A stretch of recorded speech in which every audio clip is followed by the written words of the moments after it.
দাঁড়া দাঁড়া দাঁড়া। আসসালামু আলাইকুম ওয়া রাহমাতুল্লাহি ওয়া বারাকাতুহু। ওয়ালাইকুম আসসালাম, ওয়ালাইকুম আসসালাম। কই থেকে আসতেছিলেন? এই তো নামাজ পড়ে আসলাম। ও আচ্ছা আচ্ছা, ভালো। এখন কই যাচ্ছেন? এই যে নামাজ পড়তে যাইতেছি। মুরব্বি মুরব্বি, নামাজ পড়ে আইলেন, নামাজ পড়বার যাইবেন, মানে তো বুঝলাম না।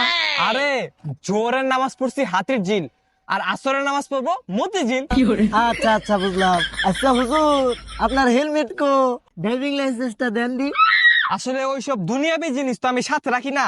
আমার পকেটে তসবি আছে, তারপর আপনার আতর আছে, তারপর সিটের নিচে জায়নামাজ আছে। না না না হুজুর, রাস্তাঘাটে চলতে হলে তো হেলমেট লাইসেন্স লাগবেই।